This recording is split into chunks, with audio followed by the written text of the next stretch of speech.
Good afternoon, and thank you for being here. I am Hampden District Attorney Anthony Gulluni. I'm here to update the public on a significant development in a nearly 24-year-old sexual assault case from the town of Holland. This morning, Jamie Dodge, 48 years old, of Brownville, Maine, was arraigned in Hampden County Superior Court on charges of aggravated rape and kidnapping for his alleged involvement in a sexual assault from July 2000.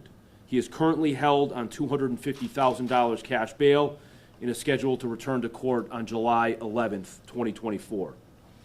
This arrest marks a significant milestone for law enforcement in Hampden County. For the first time, forensic investigative genetic genealogy has contributed to the arrest of an offender. This technology is a significant investigative tool and will be utilized with greater frequency and will continue to yield great results. As many have seen, my administration has invested heavily in the use of the most current forensic technologies to solve crimes, bring justice to families, and to take dangerous offenders off our streets. We have used genetic phenotyping, cutting-edge DNA testing technologies, and now genetic genealogy.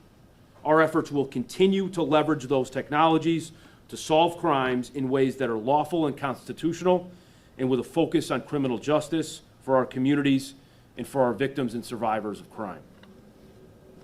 On Sunday, July 23rd, 2000, just before noon, a sexual assault was reported to the Holland Police Department.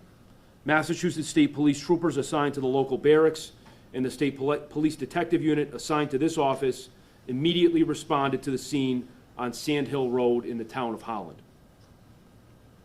Responding troopers from the Massachusetts State Police Air Wing and K-9 units joined the search, all actively assisted in looking for a suspect.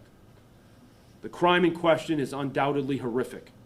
The victim, an adult female, had been walking on Sand Hill Road in the middle of the day on a Sunday when she was grabbed from behind, pulled off the roadway, and dragged into the nearby wood line. She then was sexually assaulted by an unknown white male. In the preceding days, weeks, and months, investigators from both the Massachusetts State Police and Holland Police Department extensively canvassed the area and interviewed dozens of people. Despite these efforts, a suspect was never identified. In March 2001, the next year, forensic testing identified an unknown male DNA profile on evidence collected in connection with this investigation. This unknown male DNA profile was uploaded to the National CODIS database and searched against offender profiles for the ensuing 2 decades, but never yielded a match. As part of a renewed investigation in this case, my office contracted with Parabon Nanolabs in Reston, Virginia, to conduct both phenotyping and forensic investigative genetic genealogy upon the unknown male DNA profile previously developed. Thankfully, this effort proved fruitful. Following up on the reported physical characteristics and investigative leads provided from Parabon's forensic analysis, my office's Unresolved Cases Unit identified and located the suspected offender. These efforts culminated just last week when a Hampden County grand jury returned indictments charging Jamie Dodge with aggravated rape and kidnapping. Thereafter, an arrest warrant was issued by the Hampden County Superior Court. Jamie Dodge was apprehended on the arrest warrant yesterday, May 7th, 2024, by my office's State Police Detective Unit. Our ability to bring this case forward is due in part to the skilled investigation and evidence collection by investigators 24 years ago. This development is also a great credit to the investigators in my office's Unresolved Cases Unit and our ongoing mission to never forget victims and survivors still searching for justice and closure. I wish to thank Assistant District Attorney Beth Dunphy-Ferris, Massachusetts State Police Trooper Thomas Sullivan, Cassidy Seaver, and victim witness advocate Deb Chico for their dedicated work in bringing this offender to justice. In closing, I want to say to victims in this case and to other victims and survivors in other unresolved cases, this arrest represents hope. It also represents that we do not forget It is our mission to seek justice for you, to stand with you, and to do everything we can to deliver justice. I'm happy to take any questions, but please be mindful that this is a pending case and certain answers I cannot provide. Questions? Are you able to just talk a little bit more about this newer type of DNA testing for maybe those who aren't really familiar with it, how this kind of helped lead to this arrest? Sure. Genetic genealogy sort of saw its advent in 2018, really, in the first notable case in which it was involved, and that's the Golden State Killer in California. Series of horrific crimes that went unsolved for decades. Investigative genetic genealogy was a part of solving that crime and bringing an offender to justice. It's been used a couple of times here in Massachusetts in criminal cases, and it is really kind of the cutting edge of forensic technology at this point, being used for criminal cases. And it's an investigative tool, not unlike a witness reporting something to police or a video. It's used to solve a crime. It doesn't necessarily solve the crime, right? There's further testing and further investigation required. But essentially it uses folks' profiles that have made it into a database that is lawfully accessed by law enforcement.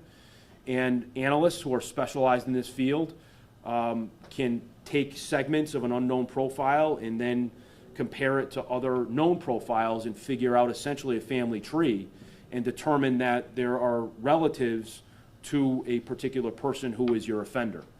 And it's miraculous stuff, and the reports that are generated are really fascinating. And when you merge investigative genetic genealogy and what is publicly accessible through social media, these investigations are really going to be very impactful. This case is a great example.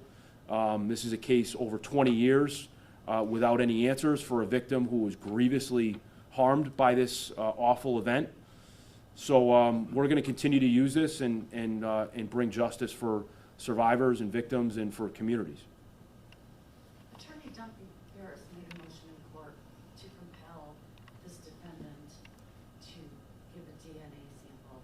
Can I logically infer that he resisted overtures to that end previously? I don't know, Stephanie, that he was necessarily asked at this juncture to provide his DNA sample voluntarily.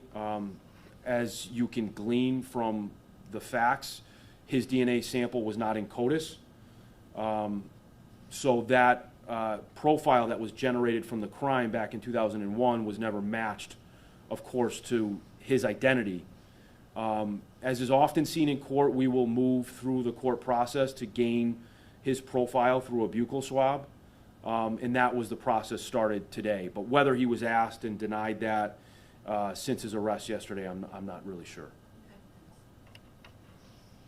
Do we know if he was originally from Massachusetts, what he was doing in Holland at the time? Was he from Maine? I don't. I can tell you that at around the time of this crime, he lived in that area of the state, in the middle part of the state there, the Holland, Sturbridge area.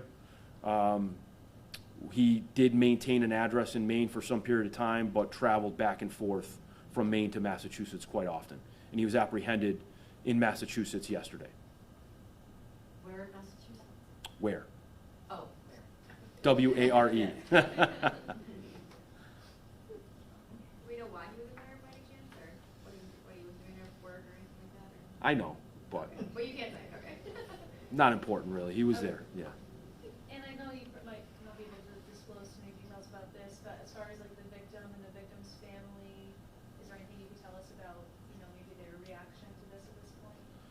I can tell you that we've been in touch with the victim over the last year or so and recently about these developments. I'll just relate it's an extraordinarily difficult thing for her, given that this is something that happened a long time ago and she's found ways to cope. And now, of course, this is going to be a process in which we expect she'll be involved. She'll have to be involved at certain times. And that's going to cause her to relive this in many ways. But we're going to support her. We understand, and I think she understands, that this is important to keep other people safe. And I think she believes it's important for her own sense of justice. Do you know anything more about him, like other criminal history at this point? I'm not going to disclose anything that I know about his criminal history, but as I said, his profile was not in the CODIS database.